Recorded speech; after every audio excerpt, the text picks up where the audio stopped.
I want to drop the idea of duty. When somebody is saying, I fulfill my duty, I observe my duty carefully.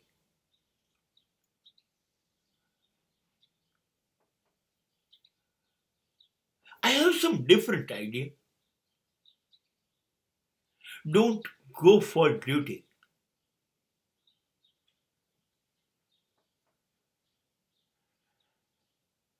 Because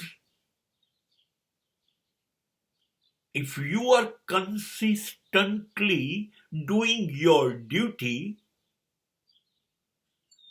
it will create one ego in you.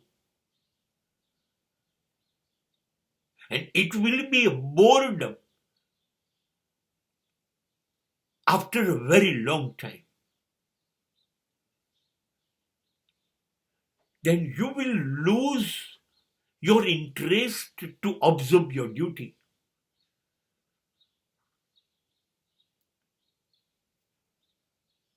Then there will be carelessness in duty. Then you will spoil the quality of your duty. Because you firmly believe you are doing duty. So you are better than other. So duty is not a good word.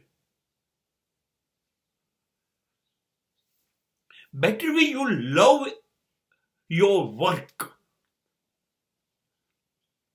And there will not be any missing, any carelessness. You will not miss the quality of work. આ ફરજ પાલન છે. હું તો મારી ફરજ બજાવું છું. મારા સંતાનો માટે, મારા મા બાપ માટે, મારા ભાઈ બહેન માટે ફરજ. હું મહાન થઈ ગયો. હું બીકોઝ આઈ મારા મગજમાં બેસી ગયું. હું તો બધાની ડ્યુટી, બધાની ફરજ બજાવું છું. ક્યાં સુધી બજાવશો? માણસ સ્વભાવ છે. એકનું એક કામ જો કર્યા કરવું તો એમાં કંટાળો આવશે. એ કામ માટે નફરત થશે. હવે ના તો બોલી નહીં શકાય. ફરજનું મોટે ઉપાડે જાહેરાતો કરી છે. બધી જગ્યાએ કઈ વરે અમારી ફરજ છે. તો હવે એવું તો નહીં કહો મને કંટાળો આવે છે, મજા નથી આવતી એટલે હવે હું ફરજ નહીં બજાવું, મને ફરજમાંથી મુક્ત કરો, આવું કહી શકશો?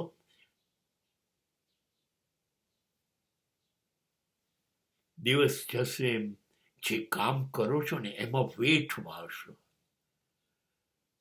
આ માનવ સ્વભાવ છે. હું કે તમે નહીં, બધા જ.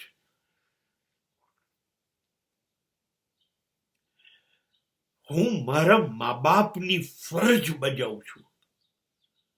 શક્યતા છે 6 મહિના, 12 મહિના, 2 વર્ષ, 5 વર્ષ પછી મને આ ફરજનો કંટાળો આવશે. આ શું? મારે જ કરવાનું. હવે હું થાકી ગઈ છું, ગયો છું, ફરજ બજાવી. એટલે પછી મા બાપ તરફ જે કામ થતું હશે એની ગુણવત્તા બગડતી જશે. એને કરતા હું મારા સંતાનને પ્રેમ કરું છું. હું મારા ભાઈ બહેનોને પ્રેમ કરું છું. હું મારા મા બાપને પ્રેમ કરું છું. અને પ્રેમ એટલે આજે વધે કાલે ઘટે એવું હોય જ નહીં. પ્રેમ એટલે પ્રેમ. એમાં કોઈ ફરજિયાત કશું નથી. મારા હૃદયમાં એક ખાસ લાગણી છે એટલે કરું છું. એ દિવસ જાય એમ વધતી જશે.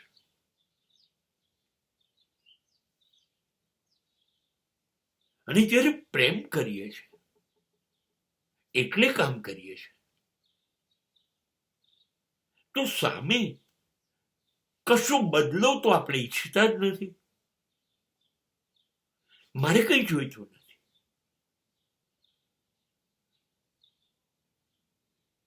દિવસ જશે ને એમ તમે વધુ સારું કરતા જશો, જેને પ્રેમ કરો છો એના માટે, એ મા બાપ હોય કે સંતાન હોય. પછી તમે આ જે કરો છો માટે એવું વિચારશો, હજી વધુ સારું કરું, હજી વધુ સારું કરું. હું શું કરું હજી વધુ સારું કરવા? તમારી અપેક્ષા તો છે ને કે આમાંથી મને કંઈ મળે, એ તો છે ને. માએ એટલે દીકરાને જન્મ આપ્યો કે આ જન્મશે, ભણશે, પરણશે, મોટો થશે, બહુ કમાશે, બધું મારા ચરણોમાં મને સોંપી દેશે, મારો તો જમાનો આવી જશે, એટલા માટે જન્મ આપ્યો તો. જ્યારે પેટમાં હતા ત્યારે આ બધું વિચાર્યું હશે?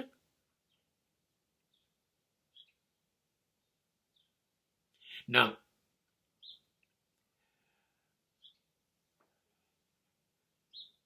એ તો વિચારતી હતી કે હું મારા બચ્ચાને હજી વધુ પ્રેમ કેમ કરું. એટલે મેં એવી કહેવત સાંભળી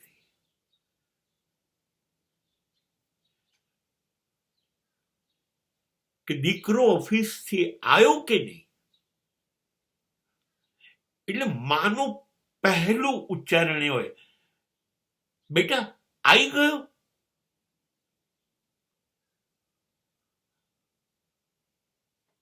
માં જુએ દીકરાને આવતો, મારો દીકરો આવી ગયો.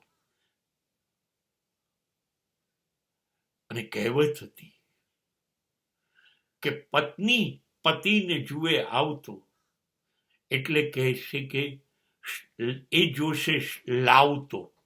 માં જોશે આવતો, પત્ની જોશે લાવતો. શું લાવ્યા? આટલો ફેર છે બેના પ્રેમમાં. માને દીકરો પાછો આવ્યો, બસ વાત પૂરી થઈ ગઈ. હવે કશું નથી જોઈતું. અને પત્ની એવું બોલી શકશે, હું તો મારી ફરજ બજાવું છું. માં આ શબ્દ નહીં બોલે. માટે હું ફરજ કરતા તમે પ્રેમથી જ આ કામ કરો, વાત પતી ગઈ.